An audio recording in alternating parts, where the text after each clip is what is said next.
You are listening to Leaders and Legends, a podcast produced by Veteran Strategies and featuring conversations with fascinating and impactful men and women who have shaped our world, our communities, and our history. My name is Robert Vane, Principal of Veteran Strategies, and your host for our discussion. You are listening to Leaders and Legends, a podcast presented by Veteran Strategies, a local veteran public relations enterprise, and sponsored by Girl Scouts of Central Indiana, Garmond Construction, Leaders and Legends LLC, the Grand Hall and Conference Center at Historic Union Station, the McGinley's Golden Ace Inn, and McAllister Machinery, your friendly neighborhood Caterpillar dealer. You may find all your sales and rental equipment needs at McAllister.com. We are pleased to announce our podcast is a member of the All Indiana Podcast Network in partnership with Wish TV. You may find Leaders and Legends at allindianapodcastnetwork.com. Thinking of starting a podcast or need to host a public meeting? Let Leaders and Legends LLC be your partner as you look for new ways to communicate your message. Please contact Chris Spangle and me at leadersandlegends.net. Thank you for joining us on the Leaders and Legends podcast. Our guest today is the ubiquitous Derek Schultz. He's everywhere. He's an indispensable Twitter follower. He's a member of the ISC Sports Network. His partner, Jake Query, told us his Charles Manson and Mickey Rooney stories on the podcast about a year ago, and we're pleased to have Derek on. Thank you very much for joining us. Yeah, thanks for having me. I don't have any serial killer related stories to share on today's episode, unfortunately, but hopefully I'll have some other interesting things to discuss on your podcast today. Well, the closest thing we get to that on the Leaders and Legends podcast is our engineer, Chris Spangle. So if you want to share some Chris Spangle stories. I do have some Spangle stories about me trying to sneak in with my not having access to the Bob and Tom studios and into the Bob and Tom green room to get snacks and Chris scolding me, but they're mostly related to that. Was it because it was a particular snack that he liked, or you just weren't allowed in the room? Oh, I think it was both. Honestly, I think it was A, he wanted to protect his snacks, and B, I was beneath him, so he didn't want me to be part of that Bob and Tom wing over there.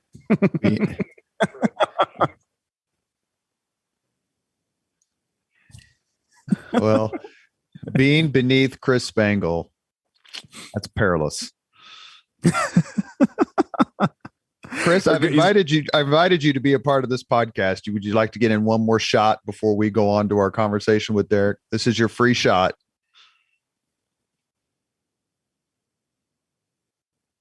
And in all seriousness, Chris is a great guy, a really talented guy, and was there for me during a difficult time in my career. And you always end up remembering those people that put themselves out there for you. Not to get all emotional in the beginning of this podcast, but I consider him a friend, and I miss seeing him and that entire Bob and Tom crew. That whole group. They're great people. Well, I love Chris Spangle, and without him, there would be no podcast. And it's not just me saying that. There's other people who would say that as well. I've known Chris a long time, 15, 20 years, I'm guessing. Wow. And he's a good man. And he highly encouraged me to get you on this podcast. You and I have never met, but I'm glad we could finally make it happen. I don't want to bury the lead because you're a graduate of Indiana University. And last week we had a sometime partner of yours, perhaps, Mr. Greg Doyle, on the podcast. He was a terrific guest, as you would expect. And he made the bold statement, and he made it rather assiduously, that Mackey Arena is a better place and has a better atmosphere to watch college basketball than Assembly Hall down in Bloomington. Would you like to weigh in on that? Back Mr. Doyle up or put him in his place? Well, Greg's in the business of both as a columnist for sure. But that is one that I 100% completely agree with. I was a student at Indiana in the early 2000s in the immediate post-Knight era. So when Bob Knight was fired, I was a senior in high school. I already knew that I was going to IU, but I remember sitting at home watching basically the campus burn down and thinking, oh my God, I wish I was there right now. I can't believe I missed it, because I was a big Bob Knight, pro Bob Knight homer. You know, my dad, even though I grew up in Connecticut, my dad was an IU alum, and we were cream and crimson the whole way. My freshman year, they made the title game, and that was a lot of fun. But really, outside of that, we don't need to rehash what 21st century Indiana basketball is. But in those 4 years, I went to every home game. And for as much as I enjoy the uniqueness and the character of Assembly Hall, the Assembly Hall in Bloomington has some of the worst seats that you can ever possibly have for a sporting event. And I've sat in, I think, all of the worst seats at Assembly Hall, in the balconies, in the corner. The old days, Robert, you weren't even able to see the scoreboard. If you were in the main in row 35 or higher underneath the balcony, because the lip of the balcony would block the center scoreboard. So you had to literally call up to the person, hey, what's the count? Like 5 rows in front of you to know what was going on. And there have been some great moments, some loud moments, raucous moments at Assembly Hall. But Mackey, there's not a bad seat in the house. And it gets loud, just like Assembly. You know, volume-wise, I think they're pretty similar. But both of those places, I have been in physical pain the next day after attending big home games at Mackey and big home games at Assembly Hall because of just the volume. Just being in a building in an enclosed space like that for 2 hours with people screaming at the top of their lungs. And I love it. I love the energy in both of those places. I don't want to get any hate mail for saying Mackey's better, even though I'm an IU grad. But to me, the sight lines, the seats themselves, that is what's going to give Mackey Arena the edge to me as a Big Ten basketball venue. So you were there your freshman year when IU went to the Final Four, 2002. We have had Tom Coverdale, former Indiana Mr. Basketball and point guard on that Final Four team, on the podcast. We love his wife, Rachel, whose idea it was for the Leaders and Legends podcast in the first place. What do you remember about that year? It must have been pretty heady to come there your freshman year and all of a sudden IU kind of not only shocks Duke, but kind of shocks the world. Yeah, it was kind of one of those teams that I think you could see early on that the pieces were there, and if they ever really clicked, they would click. But it just took forever for that really to kind of come. They played a brutal non-conference that year, and they started 7-5. And so I think naturally the expectations were lowered because, you know, in those days going 7-5 in the first 2 months was reason to panic.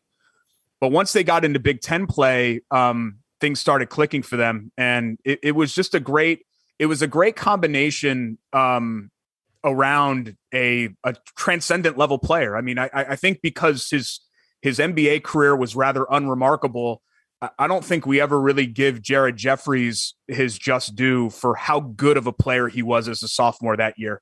I mean, he was one of the best players in the entire country. And when you have that as your centerpiece and you surround him with role players who all excel at their roles, you know, you mentioned Tom Coverdale as a leader and kind of the heart and soul of that team. That was his role. Dane Fife was the bulldog, the guy that was going to get into the other team's underneath the other team's skin. And you could also put on the other team's best player because he was an all-world defender. Jeff Newton was probably, outside of Jeffries, was probably the most overall skilled player on that team. You know, a dramatically underrated forward who could pop up at any moment and give you 18 or 20 points if you really needed it. And then you kind of go down the list of the role, you know, AJ Moye, we all know about the block against Duke, but the energy that he brought off the bench, Kyle Hornsby for his elite shooting ability. And then some of the contributions, even from guys like George Leach and Donald Perry. I mean, they don't win the Oklahoma game in the Final Four without Donald Perry and the minutes that he brought to the table when Coverdale had the bum ankle coming off of the Duke game. So it was just one of those teams where I think maybe it was hard to realize it at the time, but they had a game in January of that year where they hit 17 3-pointers. Wasn't that against Illinois? Yeah. And in those days, Steph Curry was like in fourth grade, right? In 2002. So in those days, hitting 17 threes in a game was like a really big deal. And I think that game was the first time that I realized, hey, wait a minute, they could really do something here. And then, of course, the Duke game, the floodgates sort of opened after that. And then it felt like a team of destiny until, obviously that all came crashing down in the second half against Maryland. But I in my professional career, Robert, I've kind of distanced myself from being a fan, and my emotional involvement has really waned over the years. Not only for professional and integrity purposes, but just because there are so many things in my life that matter to me more now than Indiana basketball or the Knicks or, all these things that my life centered around when I was 14 to 22 years old. But that will always be a memory and some moments there that I really treasure about my time as a sports fan. That run in 2002, it's number one for me. Was it Mike Lopresti who just wrote the article about Mike Davis, Coach Davis, that was in the Indianapolis Business Journal? I think it was Mike. I don't know if you've seen that, but it was just published here in the latter part of February. I haven't. You should look it up. It's terrific, okay. As a matter of fact. And Mr. Lopresti has been a guest on the Leaders and Legends podcast. And he wrote what I thought was a very even-handed treatment. Looking back, Davis gets selected to become Knight's successor in the middle of all that controversy. His first year is pretty uneven, even though I think that was the year that Kirk Haston hit the shot against Michigan State when Michigan State was number one. His second year, they're one of four teams that won the Big Ten season title that year. Mm-hmm. Flamed out a little bit in the tournament, as IU always seems to do in the Big Ten tournament. But then had that run, which quite frankly, nobody could have predicted. Next few years, he had some really good recruiting wins. Mike Davis did, especially DJ White, who's one of my favorite all-time IU players. And then it just doesn't happen. The success isn't sustainable. Looking back, do you believe that Coach Davis was given a fair shot at long-term success at IU? And you can kind of argue that really not many people, no one's doing much better than he did while he was there. I think the biggest compliment that I could pay to Mike Davis is that Mike Davis survived. Anyone that was going to step into that role post Bob Knight, as messy as that exit was going to have a hard time, especially somebody that wasn't from here, that people weren't familiar with. And I think that we'd be lying to ourselves if there wasn't, I don't think this is the number one reason, obviously, that he was let go, but I think we'd be lying to ourselves if there wasn't a racial element to that with some Indiana fans as well, being the program's African-American head coach. So I do feel for Davis, and I can't imagine the pressures and some of the things that he had to go through and the treatment that he had to go through. And I do think that for the most part, he maximized that. We forget about this team because it was in his last year and the writing was already on the wall. He had already resigned at that point, so we knew he wasn't going to continue. That 2006 team in his last year actually ended up having a fairly nice season. They won an NCAA tournament game. They were competitive in a second round loss. I want to say it was to Gonzaga, I believe, that year, a good Gonzaga team. That might've been the Adam Morrison team, if I'm not mistaken. I think they were in a 7-2 game, something like that. So I do think that Davis, especially in hindsight, did a commendable job. And I don't think we realized it at the time because we were expecting, folks were still 20 years ago expecting Indiana to be on Kansas, Kentucky, Duke level. And now, obviously all these years later, we know that's no longer going to be in the cards for Indiana. But I do think that Davis did about the best he could. And I do think that he was given a fair shot. If you're asking me what ultimately befell the Davis era, I think he way too often swung for the fences recruiting wise following that 0-2 run. And sometimes you swing for the fences and you hit home runs like landing Bracy Wright, who had a back injury as a freshman, and he was never the same player, even though he had a nice college career. or DJ White, who was a 5-star all-world player from Alabama, if I'm not mistaken, as part of a really good recruiting class. But Mike Davis also went all out for Charlie Villanueva, for Glenn Big Baby Davis, for Josh Smith, who committed to Indiana and then decided to go prep to pro from high school. And when you do that over and over and over again, and you keep swinging and missing, that's when you end up with some of the roster holes that Indiana had, where, the 04-05 team, which was DJ White's freshman year, my senior year, they were relying heavily on freshmen because they had nobody else. They didn't have upperclassmen that were worth anything. System, Coverdale, Newton, Hornsby, Moye, Leach, all those guys had moved on at that point. So you didn't have anybody, you didn't have really kind of a foundation to build upon. And I think that's ultimately why, the 04 team was the first team to miss the NCAA tournament for Indiana since the season on the brink 1985 team. So it had been 18 straight years of them making the tournament. And then the 04-05 team had another bad non-league where they started off really rough and then actually had a good Big Ten season. They finished 10-6, but then fell short in the Big Ten tournament against Minnesota. They win, they're probably in.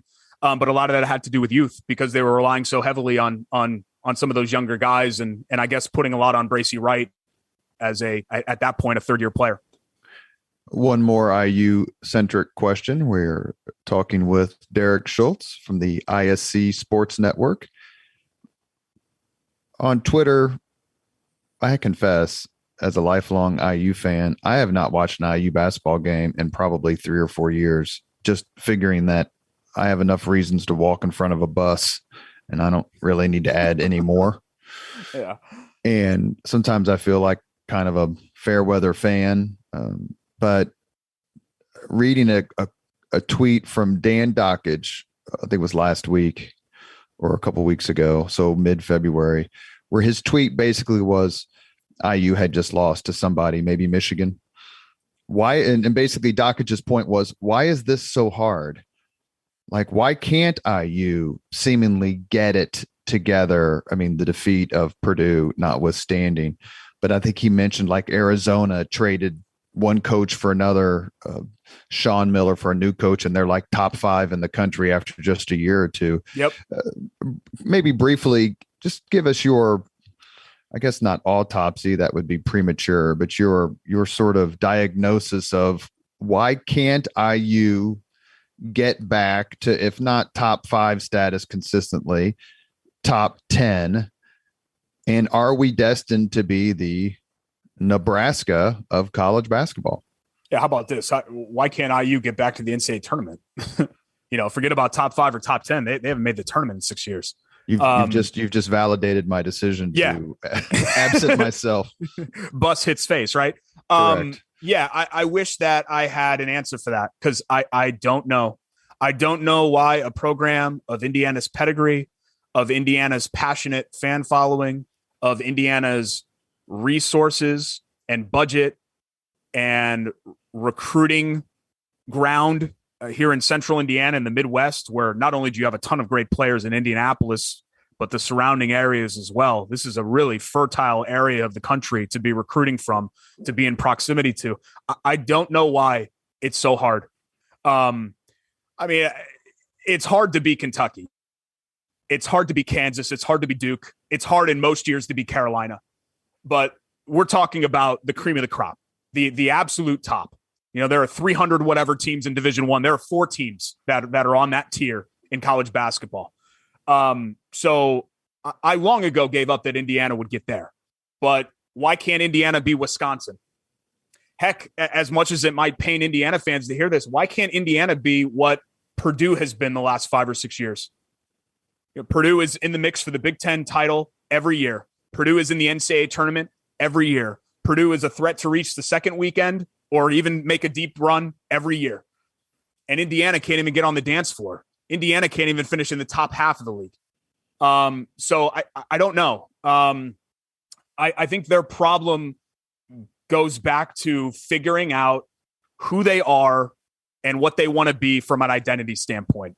You knew, and I hate to make everything about Bob Knight because, like everybody else, I get extremely fatigued with the Bob Knight discussion. But with Knight's teams, they had an identity. You knew what they were about. You knew what they were going to do. and it was your job to try to stop it. I think you can say that about Matt Painter's Purdue teams. You know what they're about. You know the culture there. They're going to play hard. They're going to be real physical, defense, rebounding, the whole deal. And they recruit players that fit that. Indiana has just felt like they've been scattershot this century. Like what do they do well? I don't know. It changes year to year. Most of the stuff they don't do anything well. Have they had good defensive teams? Yeah, this year's team is a really good defensive team. Have they had good offensive teams? Sure. 2013 team was a great offensive team. They've also had really bad defensive teams. They've also had really bad offensive teams. They've had good guards. They've had good bigs. They've had bad of each of those things. I guess they need to figure out who they're going to be and what they're going to be about, and then recruit to that and recruit guys that fit that.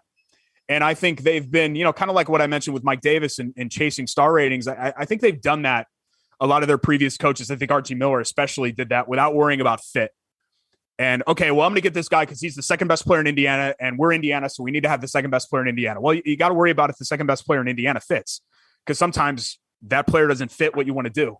And I think Indiana has been a little bit too ignorant of that at times. But to me, there is no reason in the world that Indiana can't be a consistent NCAA tournament team, can't be a consistent in the mix, or at least regularly in the mix for a Big Ten title, and every 7 or 8 years be a Final Four threat. I don't think that that's an unreasonable bar at all. And they have fallen, unfortunately, woefully short of being that level of team now for the better part of the last 18 years. If you're old enough, if you just turned old enough to vote, then in your lifetime, Indiana has been far below that level of program outside of really 2 great years. And that was the 13 year where they were number 1 with Oladipo and Zeller and Watford and that whole group. And then the 16 team, which kind of came out of nowhere, but it was Yogi Ferrell's senior year, and they won the Big Ten outright. And that was a really good basket. Not really a national contender like the 13 team was, but a Sweet 16 team and a very, very nice season. So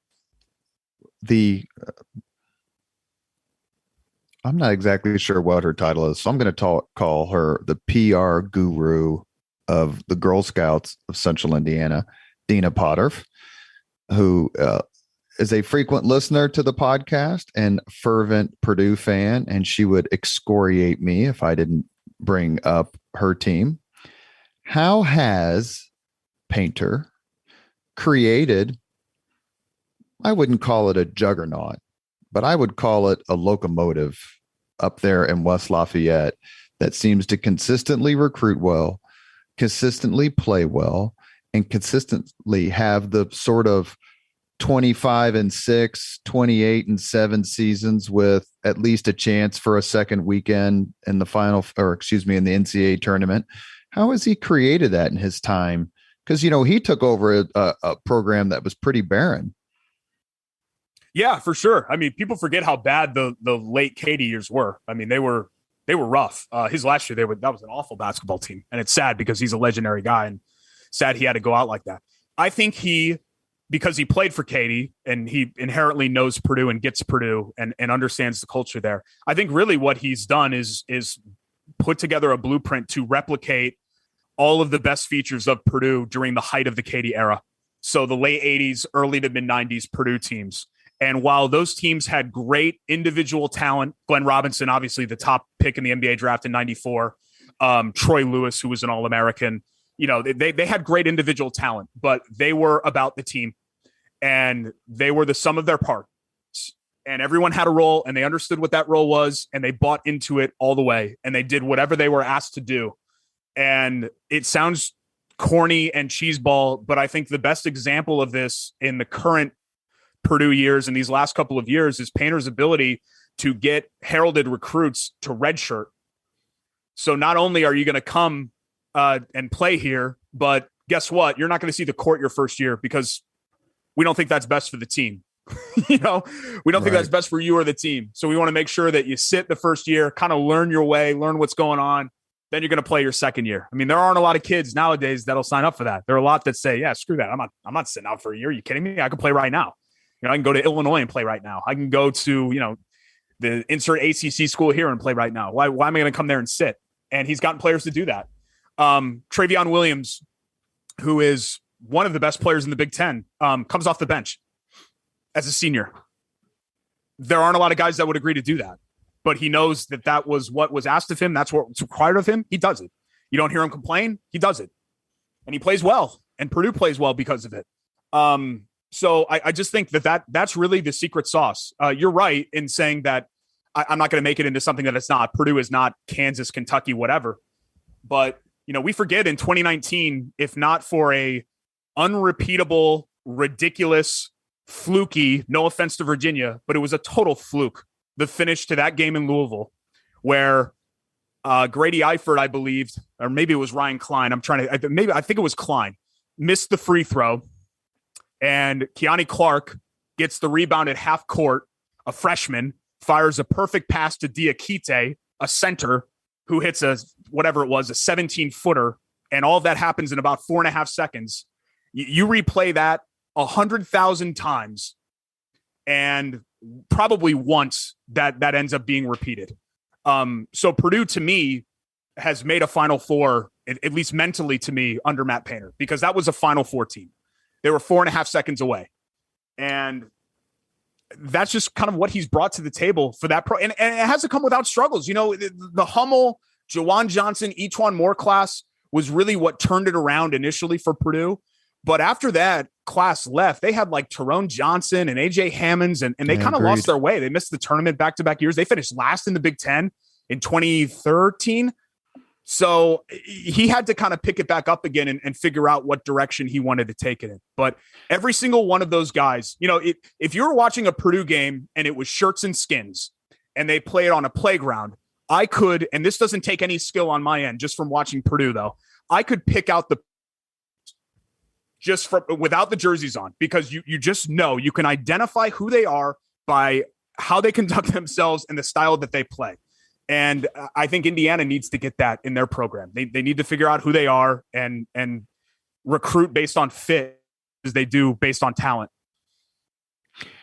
You mentioned a few minutes ago when we started the podcast, you grew up in Connecticut. Was sports broadcasting, you don't think of Connecticut as this big hotbed of sports, and probably because they don't really have a sports team. Although I guess they had the Hartford Whalers. Hell, I don't remember who they have now, but obviously the Connecticut men's and Connecticut women's basketball team were the women's team still, but the men's team was cream of the crop for a long, long time. How did you get the sports bug, and how did it push you gently into broadcasting? Well, Connecticut is tiny, but I grew up in the portion of Connecticut in Fairfield County that is essentially north of New York City. My dad, for instance, commuted into Manhattan for his job. He worked in the MTV building, actually, which was a really cool job as a 90s kid for your dad to have. But a lot of my friends, it was the same way. One or both parents commuted into the city. The comparison that I always make is that when you're in Maryville or Valpo or Crown Point, you don't really connect with Indiana. You connect more with Chicago. And that's, I say I'm from New England, from Connecticut, and people think New England, but really we were in a giant New York City suburb, essentially is how I grew up. So while the Connecticut sports landscape wasn't great, I grew up a New York sports fan. I grew up a rabid Knicks fan. During the heyday of the Knicks Pacers rivalry and John Starks and all of that, I was Knicks orange and blue. I had 7 Patrick Ewing posters in my room. He was my Mickey Mantle and still is.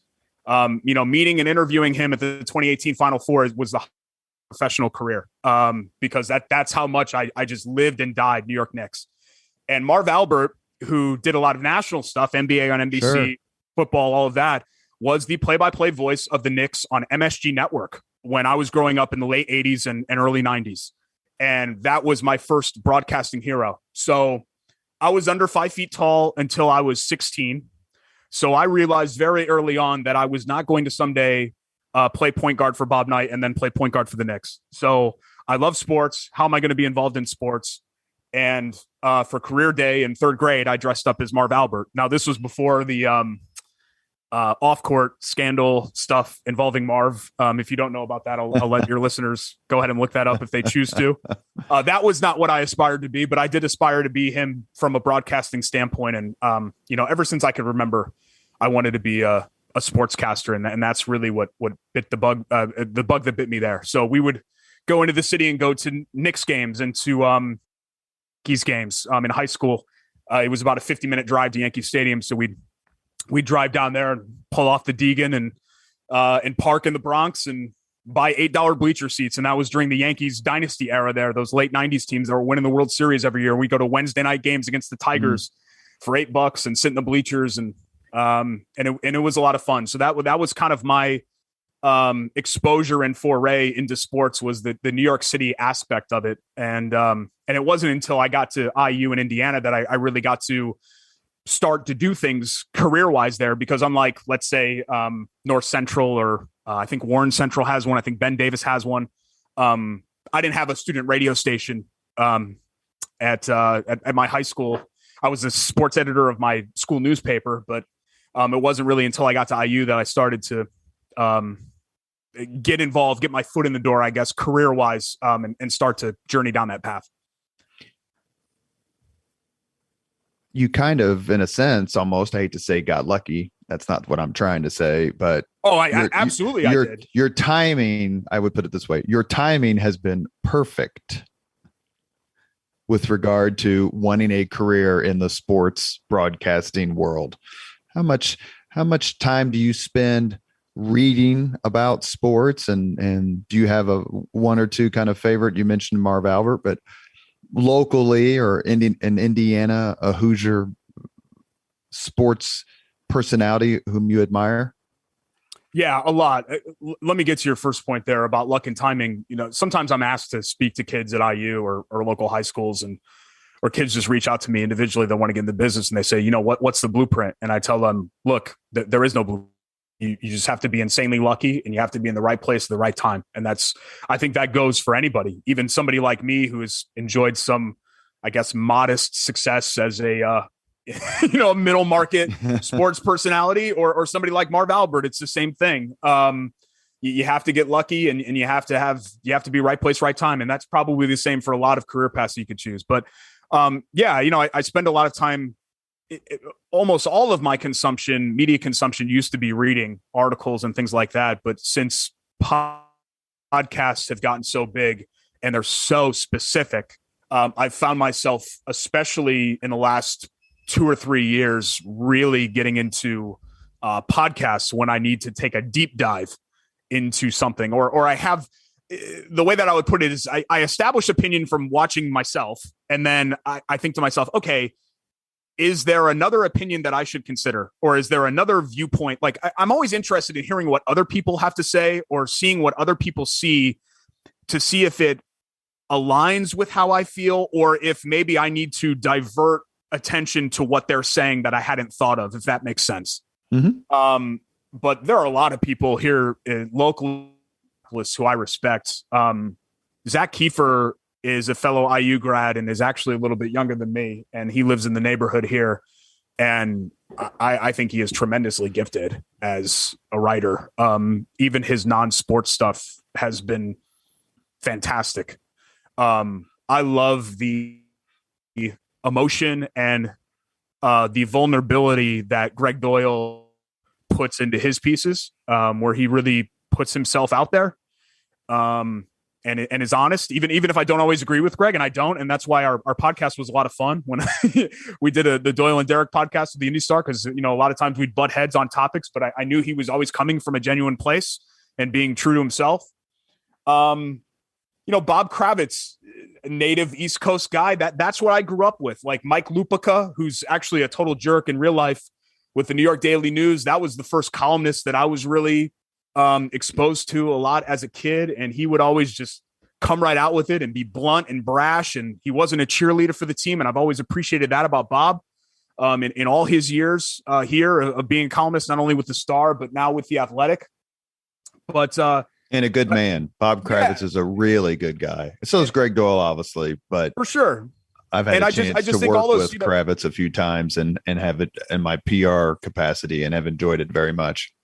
yeah, there are a lot of talented people here, and it's a great market to cover sports. And I think there's the reason why people like Bob, who aren't even from here, get here and then they stay, because if you're not going to be in New York or Chicago or LA, this is about as good of a sports market as you could be in, just from an event standpoint.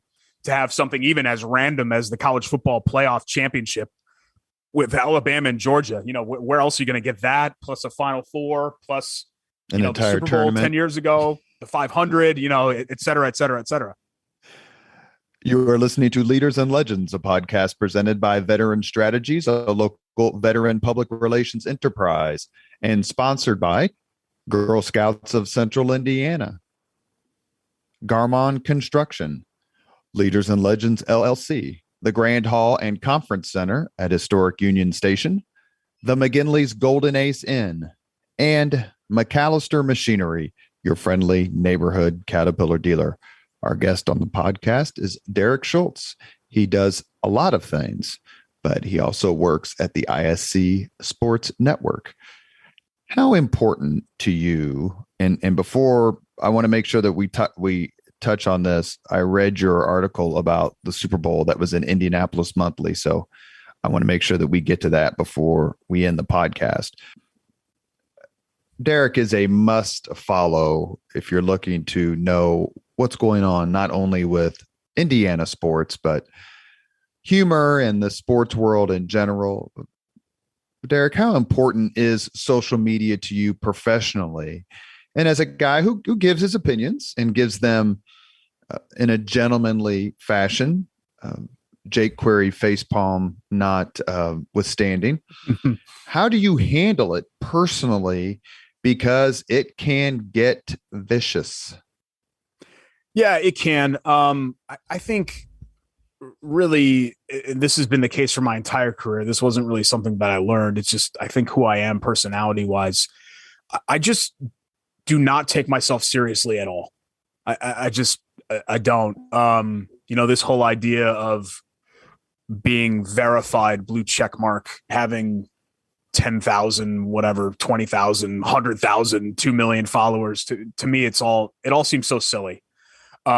Because just like anybody else that's following along, even a guy that has, I don't think they do the Twitter eggs anymore as the avatars, right? But even some guy that just has, whatever as his avatar and 27 followers, I'm an Indianapolis citizen. I drive through the potholes just like everybody else. My kid goes to school here, just like your kids go to school here. A lot of the same things that affect you affect me. I'm just a regular dude that happens to have been lucky enough to be given a platform at times during his career. And that's just kind of the way that I've always approached it. I think when you get into trouble is when you take yourself seriously or when you feel the need to demean other people. Don't get me wrong. I do like occasionally dunking on people, as they call it. But I only try to dunk on those who either deserve to get dunked on or say something that deserves to get dunked on. Like, that's always kind of been my philosophy. Let me ask you a question. Since you talked about that, and then I'll let you finish, because I love your answer. But have you ever defended someone who everyone else was dunking on? I mean, sports figure wise, I've done a lot of that. And not to be contrarian, just because, like, a great example of this is that there is a certain subset of the Colts fan base that thinks Frank Reich is terrible at his job. And I actually think quite the contrary. I think Frank Reich is a very good head coach who's had a lot of bad luck, but a very good head coach whose decision-making is not infallible. No one is perfect, but catches a lot more crap than he deserves. I think the first go around for Lance Stevenson, I was one of the, everybody loves Lance Stevenson now. When Lance Stevenson left, people were beating him up bad. When that 2014 Pacers team fell apart, Lance caught a lot of that. And I was always a defender of his because I've always liked Lance Stevenson for all of his faults. He's an interesting dude, but a guy that at the end of the day, good or bad, always played hard. And I don't think the Pacers have always had guys that played hard all the time like he did and cared about the fans. So yeah, I've tried to, I don't know how to phrase that, dunk on the dunkers, to answer your question there. But yeah, I have at times felt the need to defend positions that were potentially unpopular. Now, you don't want to get too much in a habit of that, because if you start always defending the positions that are unpopular, then people kind of see through that as not being genuine. At the end of the day, you have to be real and genuine, and people have to know that it's not an act. There was always something like the show between Jake and I. The way that I always described it to people was everything that we did was rooted in truth, just embellished at times to the nth power, because it makes it funnier that way. Like, I am legitimately scared of pelicans and clowns. It's just a weird thing. Pelicans is just a childhood thing. We were in Florida when I was like 4. I don't want to rehash the story. I don't like being around them, but I'm not going to start like running in the other direction when I see a pelican, but we'll embellish that to the nth power because people have fun with it. So there is an element of it being a show. But it has to come from a genuine place, I think, for people to buy in. You can't just be like, like Family Guy, weenie in the butt, like wacky radio guys. Like, we don't want to do that. But we wanted to be something that people sort of connected with. And that's what I think, it's going to sound like I'm tooting my own horn for a show that got ultimately ended up getting canceled, even though we were never replaced. I mean, our jobs were eliminated along with 1,000 others. Like that had nothing to do. Show. Yeah, that had nothing to do with ratings or revenue or anything. We had just signed a title sponsor. I mean, that was just, corporate BS. But I'm thankful for iHeart and all of that. I don't know. I don't want people to get their, underwear in a twist over that. But what we tried to do with that show, and I think we accomplished with that show, and still even on the once a week show, is that people tune in for sports opinions and all of that. But I think people tune in for us. The tagline for the show was a show about sports, ... mostly, because really that show was about us. And yes, we're going to talk about the topic of the day, and we're going to talk about Mike Woodson, and we're going to talk about Frank Reich's play calling, and we're going to talk about the Pacers trades. We're going to do all that stuff that you can get anywhere else, but you can only kind of get us from us or our perspective from us. And that's that's always the way that I've approached it, both, with a partner in Jake and also me individually. I want to stand out and I want to be unique and creative, but I don't want to get it to the point where I'm doing something that is not true to who I am or what I really believe. I've never said anything on the air or written something in Indie Monthly or said something in a podcast that I didn't believe. That wasn't, that I was just saying to say to elicit a reaction. And I know that there are people, especially in sports radio, that do that. And that's, to each their own. But that's not me. I've never been able to do that. And I'll never be able to do that. Cause I think being genuine and true is what you have to do. And social media is a big arm of that, because in a way the show never ends. The mic is always live on social media, and some people get into trouble with that. Luckily I haven't. But that's the way that I've always approached it. I think there is a real responsibility with what you put out there, whether it be a Colts opinion or something as trivial as my son coming home and calling his sneakers tennis shoes the other day and us having a conversation about that. I think, you have to be really cognizant of how people are going to receive things and tone and how they're worded and what you're choosing to share. Because I think that's another aspect of social media that people either don't have a grasp of or don't fully understand. And I'm not saying that I've got it all figured out, because I don't, but I feel like I've always had a firm understanding of who I am and what I want to keep private and what I do want to put out there. I don't want to be an ostrich with my head in the sand. I don't want to ignore things that are going on. What happened during a tumultuous year in 2020 with COVID and protests and everything like that. I don't want to necessarily harp on those things, but I also don't want to completely ignore them, because I think if you're the sports guy that only talks sports, you're completely uninteresting to me. To each their own again. But in my, what I'm attracted to and the opinions and the people that I want to read and hear and listen to and watch, I want to know that there's a human being there, not just some, I am a Colts robot and cover 2 defense. You know what I mean? Like there's a place for that. But I want it to be about you as well. And that's how I've tried to do it myself. Who will be the Colts starting quarterback week 1 of the NFL 2022? If I had even a semi-decent idea of what that answer was, I'd probably be tweeting about it right now instead of taping this podcast, right? So you can take Carson Wentz or you can take the field. Which are you taking? I'm taking the field. I think that they are, and we talk about like sources and whatever else. People talk. There are things that people say without saying them, or I guess the way that I would put it is there are messages sent by just not saying something, if that makes sense. Sure. And I think the Colts have been pretty clear, and the whispers around West 56th Street have been pretty clear that they are actively trying to move on from Carson Wentz. And I think if we really want to get into the weeds, there are kind of 3 people that are in play here for this decision: Reich, Chris Ballard, the general manager, and Irsay. And obviously Irsay carries the most weight, but the impression that I've gotten is that Irsay was really, I don't think it's a secret, he was upset with how the season ended, but he was really upset with just how it all kind of came to be, and a bill of goods that was sold to him maybe from Reich and Ballard of who Wentz was, and having that not come to fruition and there being some frustration there. So I think ultimately Carson Wentz will not be back. It's an interesting quarterback market because it's a quarterback market that sucks. And that can be spun in both an advantageous and disadvantaged way, because good news for the Colts is the fact that the quarterback market stinks means that there are probably going to be teams that are interested in taking a chance on Carson Wentz.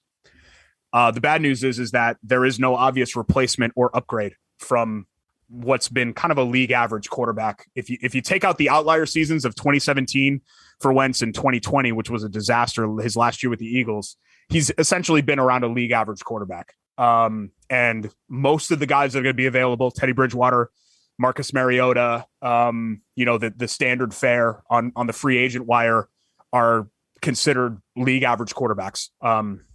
And that's essentially what you're picking from. They don't have a first round pick. This is a bad quarterback class anyway. At least that's what all the draft nicks say. So there isn't an obvious solution here. But it to me, if I had to put money on it, I would say it's not going to be Wentz. And the Colts, if you can believe it, will end up with their 5th different starter in 5 years. What's your favorite sports movie? I don't think anyone has ever asked me that before. The answer is almost universally Hoosiers. So if you want to say other than Hoosiers, I like Hoosiers. I don't know if it's my favorite.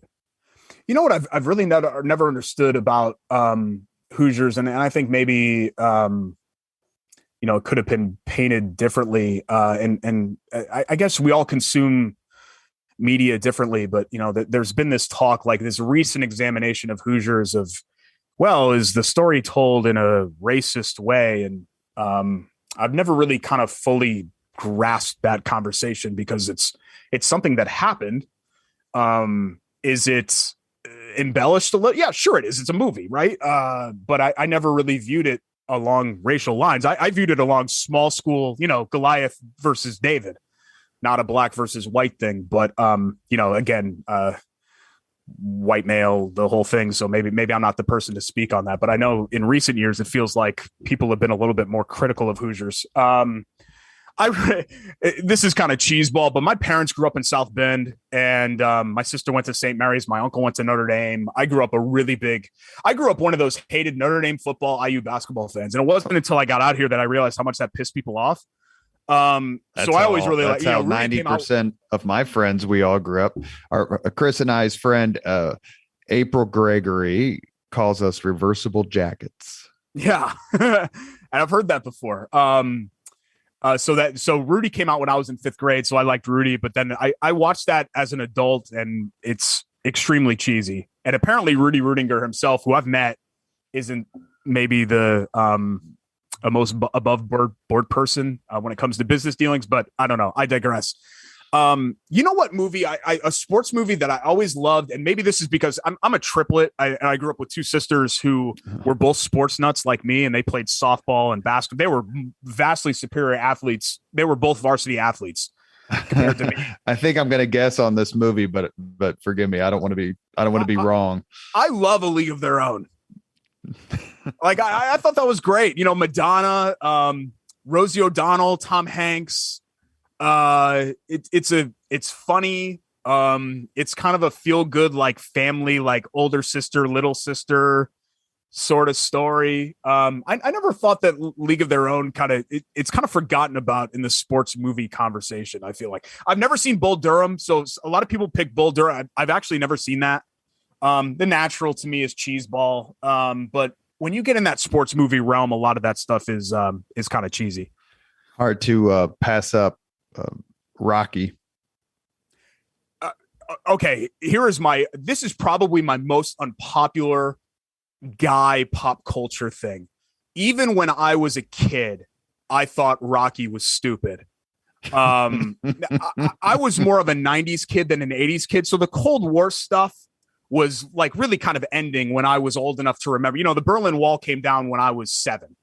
So I'm you're still very young at that point. So I probably consumed it differently than you, or let's say Query, who was born in 70, where that was like a constant in your life while you were growing up, the whole right. USSR, Soviet, USA thing.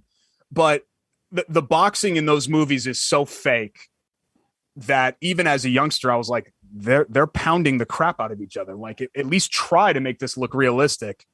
And I think I just never, and Sly Stone, he can barely talk. He's got like marbles in the mouth. And just, I don't know. I think that's my most unpopular opinion, that I didn't like any of the Rocky movies.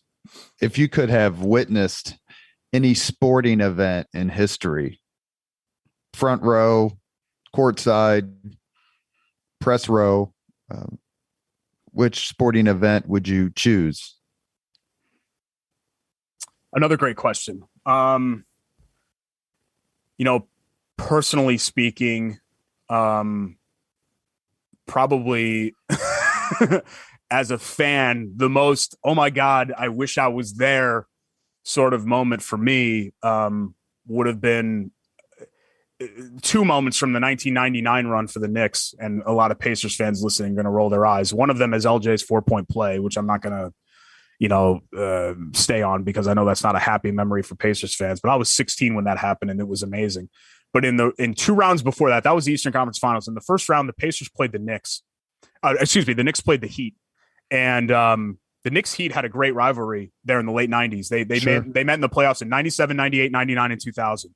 And in 97, the Knicks were up 3-1 in that series. And in game 5, PJ Brown flipped over Charlie Ward after a free throw. There was a melee. And Allen Houston and Patrick Ewing and a bunch of Knicks got suspended, and the Heat came back all the way to win that series. And that would have been the Knicks' last shot at Jordan's Bulls, who I despise. I hated Jordan and I hated the Bulls because they knocked the Knicks out every year. And it was, in my opinion, it was their best team.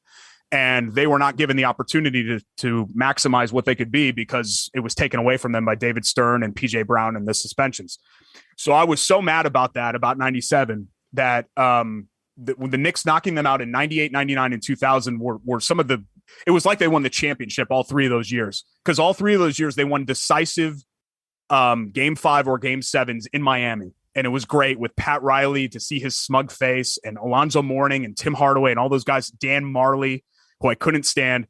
But in 99, they won the game because Allen Houston hit a runner that hit off the back rim, popped up in the air and went in with about 0.7 seconds left. And the building outside of like probably 30 or 40 boisterous New Yorkers was dead silent.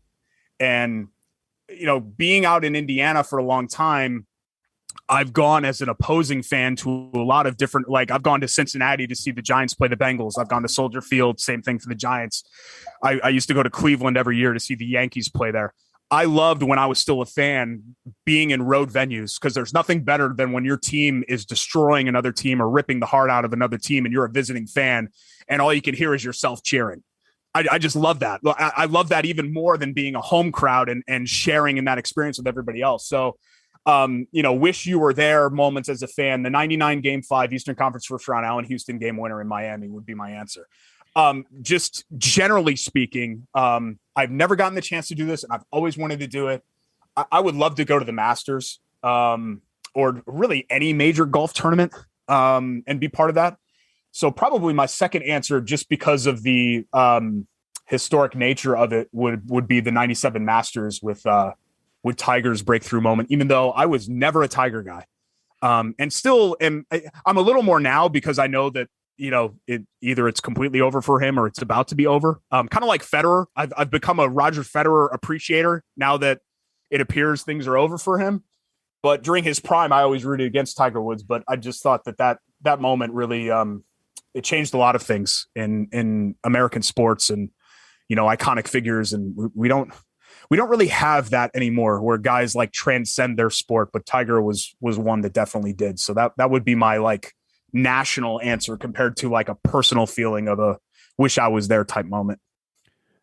You're listening to the Leaders and Legends podcast. We're talking with sports personality and Renaissance man. I believe that's an accurate term. Derek Schultz. Derek, you recently wrote an article for Indianapolis Monthly that is a terrific read. It takes you kind of back to the time when Indianapolis redefined what it meant to host a Super Bowl. And I think I sent you the link. Actually, we did a podcast, Leaders and Legends did a podcast with Mel Raines, Mark Miles, and Greg Ballard that discussed how we won the right to do it, the process, the drive to secure that Super Bowl bid. And we've had Mayor Ballard on separately, and Mark Miles and Allison Malangton. We've talked about the Super Bowl a lot on this podcast because as a kid growing up in Indianapolis, as I've said before, when I was young, the only time I came downtown was to see Dick the Bruiser or Andre the Giant. There was just really nothing going on. And I've asked people like David Frick, the man who negotiated the Colts coming here to Indianapolis, and several other people who've had a long history in this city, that, if I had told you in 1980 that not only Indianapolis would have an NFL team, but one day we would host the Super Bowl and completely redefine what it meant to host a Super Bowl, what would your reaction be? And the reaction, the answer universally is, I never would have believed it. I'd have said, you're crazy. But collectively, we did it. And your article in Indianapolis Monthly, where you talk with Mark Miles and you talk with Greg Ballard and people not from this city about Indianapolis's performance, is one of the best pieces of sports writing I've read in a long, long time. What drove you to write that article? And talk to us, please, a little bit about the process and the reception of the article. Well, first off, that's really nice of you to say. I appreciate that. The fact that it didn't involve a lot of my actual writing was probably why it was a good piece, because it was other people's words and not mine. But I appreciate that.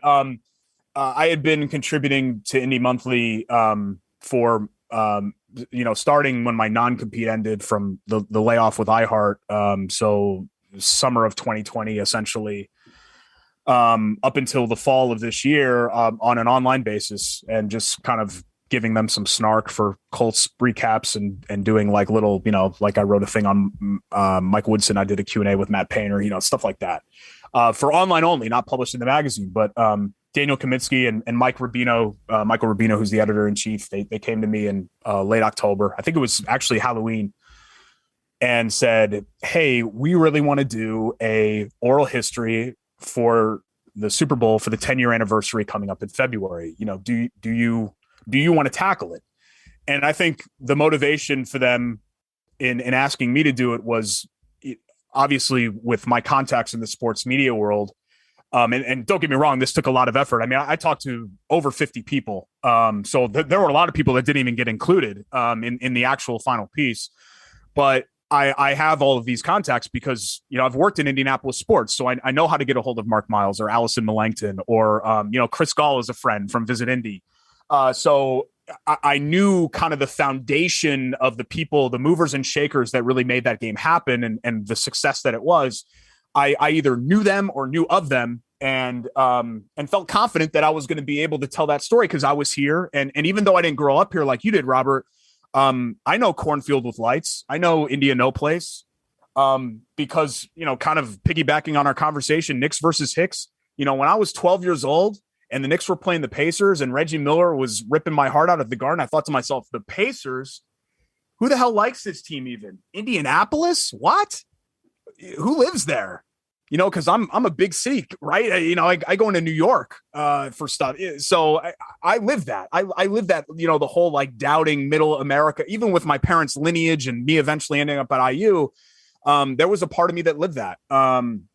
So I understood that perspective and I understood, fighting against that and the pride that people had here, which I've always just felt I found so endearing because, I like Connecticut.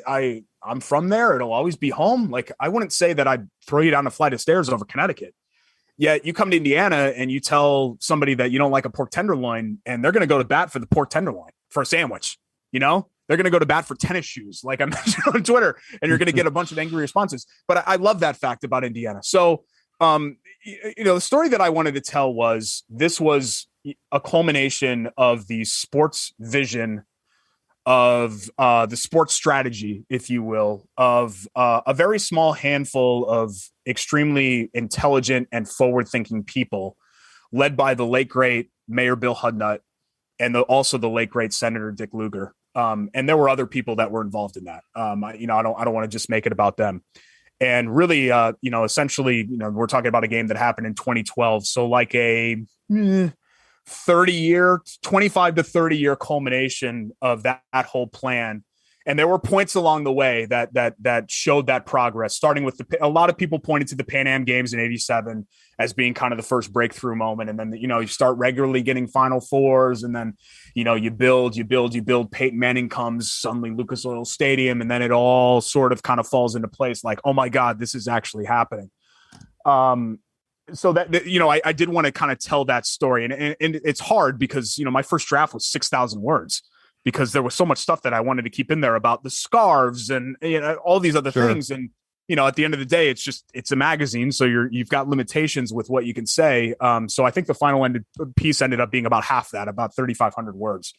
But I'm glad you included the very last quote. The very last thing you included is something that Allison Millington said on this podcast, which is, and please retell it, her encounter with Bill Hudnut at the Village. Go ahead.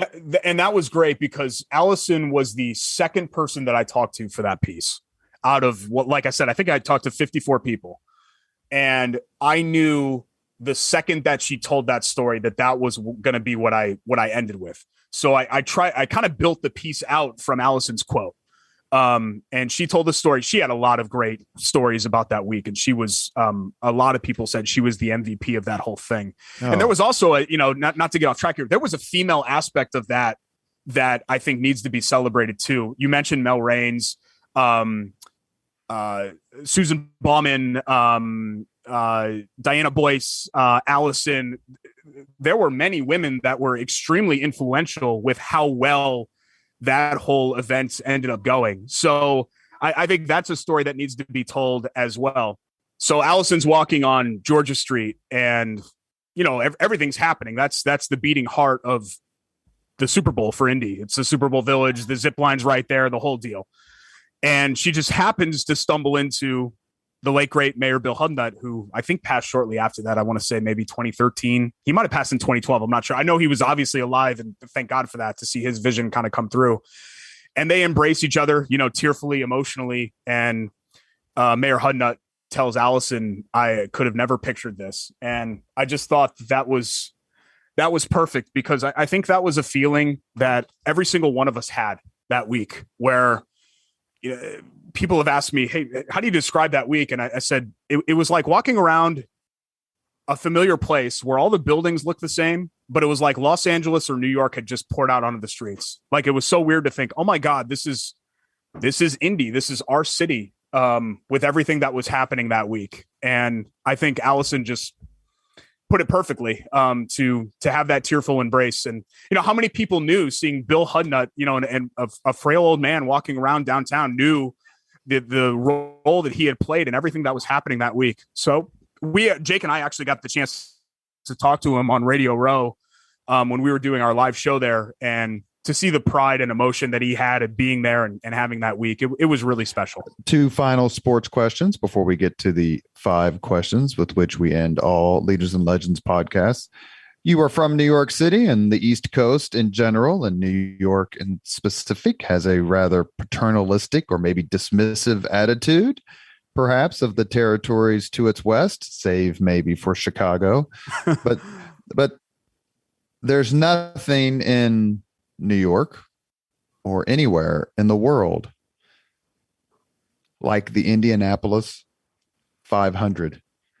What was your reaction the first time you were there on race day? I actually have a great story about that. My dad was a car guy.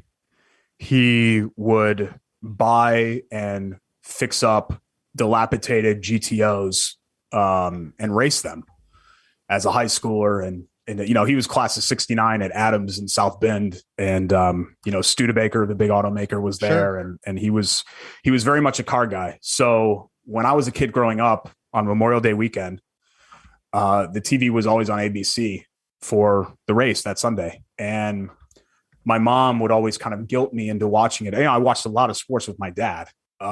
But auto racing was something that didn't attract me because none of my friends watched auto racing. It wasn't relevant to us in our sports lives in Connecticut. And I thought, what's the big deal? It's cars going around in a circle. I can't sit here and watch this. And he'd watch it every year. And, the 5 or 10 minutes that I'd spend there would be to basically appease my mom. Because I'd rather be, it's Memorial Day weekend, right? I want to be outside playing wiffle ball or whatever. It's beautiful weather. In Connecticut, it didn't start to thaw until basically that weekend. So that was the first time you could really get outside and enjoy the temperatures. When I was a senior in high school, we decided to go out to the race as a family, and drove out there and parked in the infield, and we had seats in turn 4. And that was kind of a forgettable era for IndyCar because it was in the immediate post-split years. Sure. Greg Ray was the pole setter, if I remember right. I think it was Juan Pablo Montoya's first win. And the sea of people was something like I've never experienced before. Walking in and then looking around from my seats, it was incredible to think, oh my God, I can't even see 75% of the track. And there are just a ridiculous amount of people around me. The roar of the engines, the roar of the crowd, the flyover back home again in Indiana. There was I had a physical response to the whole thing. It's hard to really explain. And I think people know that it's something that you have to experience to really appreciate. And I experienced it and I did appreciate it. It wasn't until I got into my college years, I had 5 roommates from Lebanon, Indiana, who camped out in the Coke lot every year. And so they said, Schultz, we're going to camp out. You come into the camp out? I'm like, camp out? I don't want to do that. I don't want to not shower or whatever else. But we set up tents in the bowels of the Coke lot, shot off bottle rockets and drank and cooked burgers and threw bags and the whole deal. And that part of the aspect, the cultural aspect of it, more so than the race itself, was what I fell in love with after that. Because to me, the 500, as much as it's a race, it's an event. It's a cultural event. And it's become the highlight of my year. And I would have never said that as a 12-year-old because auto racing didn't attract me at all. But it is the one event that I can't do without. You could shut down the Colts season. You could even take away, I love the NBA. You could take away a Pacer season for me. If you took away the 500, like what happened with the COVID year, I was just devastated that the 500 wasn't happening that year. And I think a lot of people would speak to that too. And it's something that it's an event that's not duplicated anywhere around the world. No, I know F1's got Monaco and, there's Daytona and all of that, but just the actual sea of humanity and the civic pride that comes with it too. Like, I don't think a bunch of people in Daytona, Florida are like, yeah, the Daytona 500. I don't think they're actually like that. Whereas people are like that, obviously, with the Indy 500. Last question before we get to the 5 questions with Derek Schultz. And I'm going to ask you to try to keep this short, and you're going to laugh at me when I ask you the question. So I get it. How do you fix the Pacers, and do they need fixing? Well, yeah, they absolutely need fixing. I think they're on their way. Tyrese Halliburton is a nice young asset. I'm not sure how high his ceiling is, but a good young player who can grow into a franchise pillar. Miles Turner, we'll see what ends up happening with that. Yeah, I mean, the second part of your question, they absolutely need fixing, and I think they're in the process of doing that.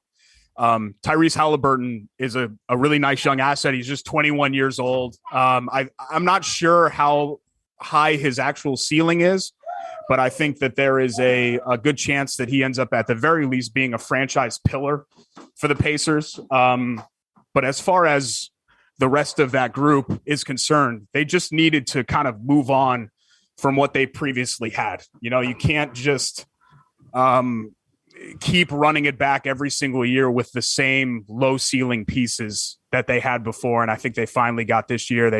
They understood, hey, we've got to make significant change, and they are. It's just tough because, when it comes to the NBA compared to the NFL, in the NFL, you feel like every team's got a chance. And in the NBA, you need to be really lucky, and you need to have perfect timing. You need to either have Giannis, a skinny Greek kid, fall into your lap with the 15th pick, or you need Kawhi Leonard to decide to get traded to your team for 1 year and make a championship run out of it, like what happened with Toronto.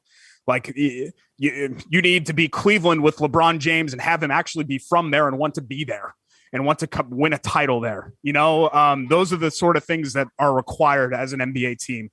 And the Pacers, it's tough. I mean, they've had a good run and they've had a lot of successful teams, but it's tough to win titles like that. We've reached the point in the Leaders and Legends podcast where we ask the same 5 questions of all of our guests. Derek Schultz, question number 1. What was your first job? My first job was I was a busboy for the Grill and Bar in Trumbull, Connecticut. It's a restaurant that does not exist anymore.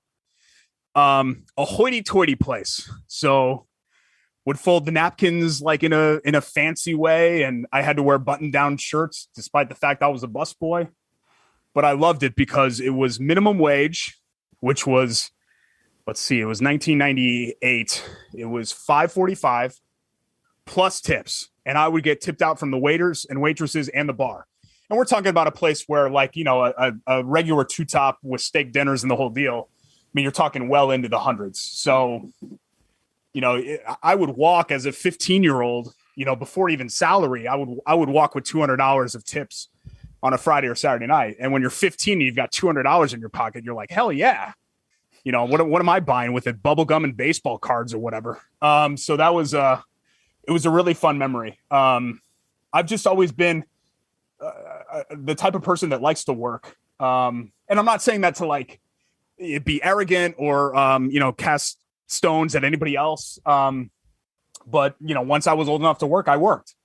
And I've always enjoyed having a job. I took a minimum wage job at Amazon while I was off on my non-compete and got laid off at work.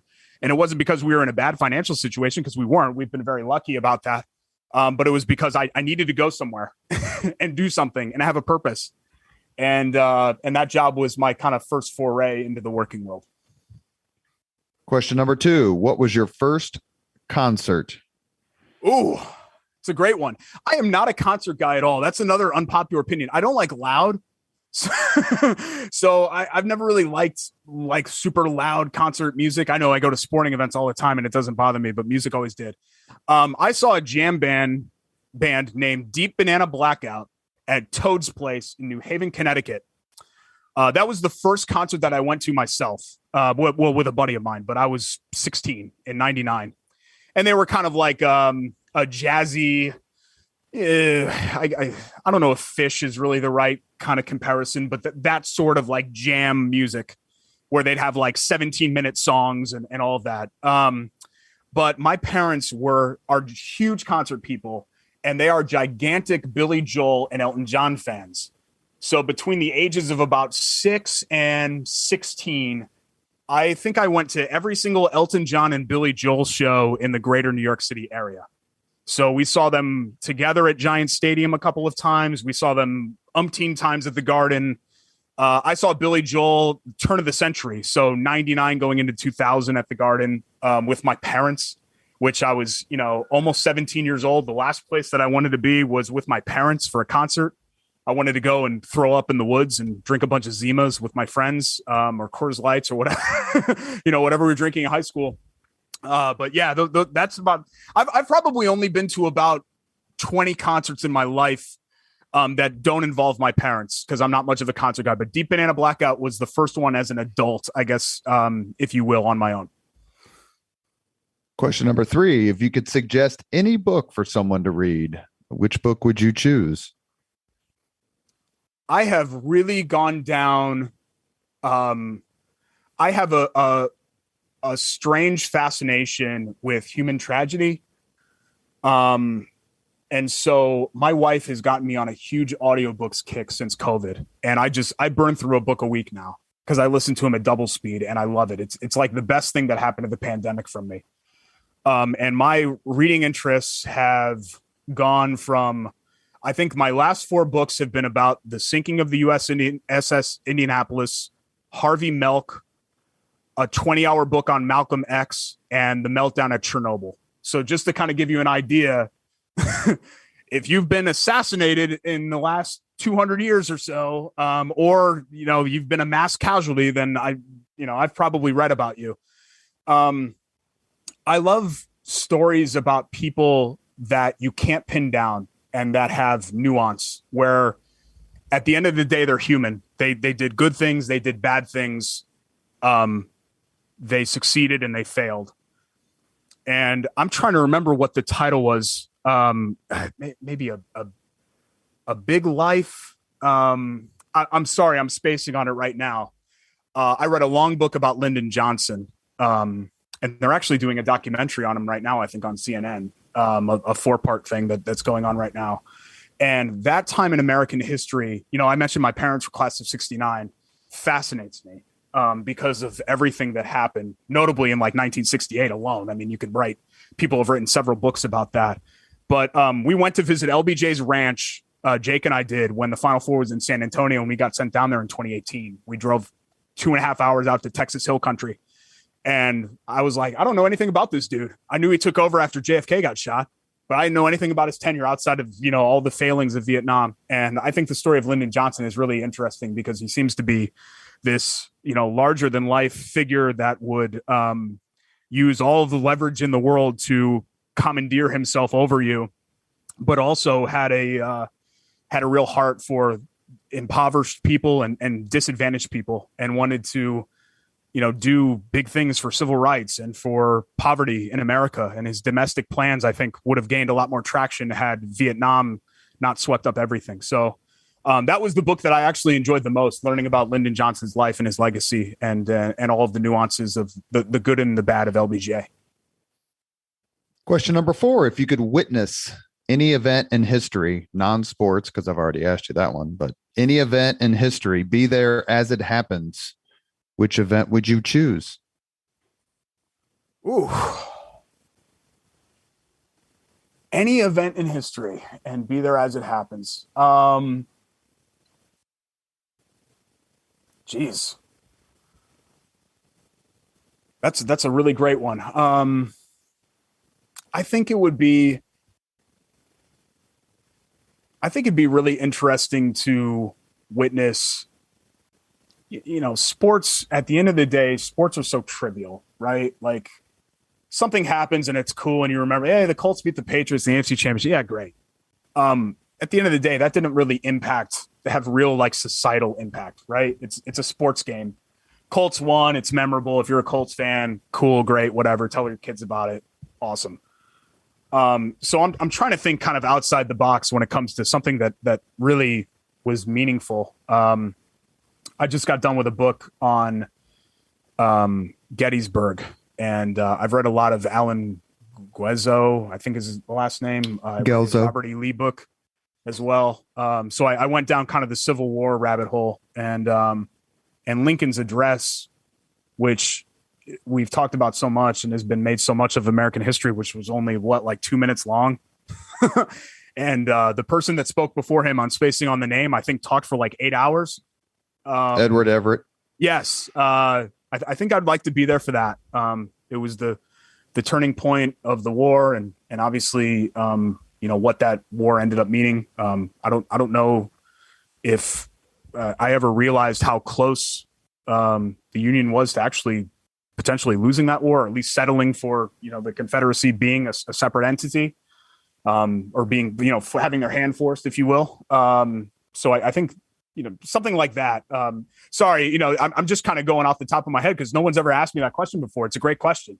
I'm trying to think of something that had real societal impact that I would have liked to have been there for, to actually see. Last question. If you could have dinner with anyone living today, 2 hours completely off the record, discuss anything you want, whom would you choose?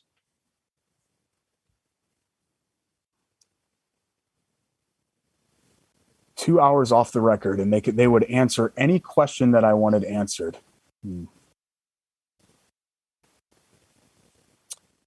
It would need to be somebody who knew how all the sausage was made with the government. I'm trying to.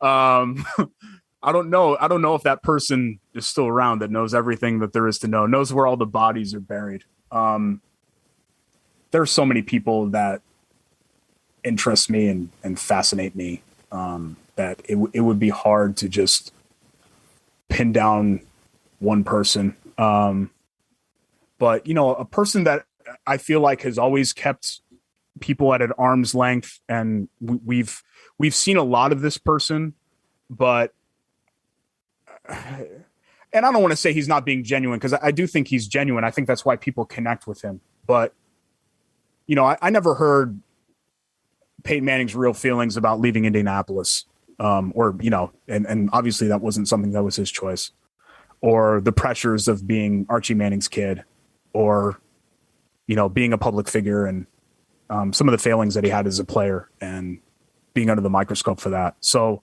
I'll end it, because I went with like the Gettysburg Address and an LBJ book. I'll actually end it with a sports figure. And I've met him. And in fact, I just met him I just saw him in person for the first time in several years. A couple of months ago at HC Tavern, we were scheduled to do a Q&A for Indy Monthly, and unfortunately his schedule just got in the way, and we had to bag the whole thing, which I was bummed about. But I did get to meet with him and speak with him for a while.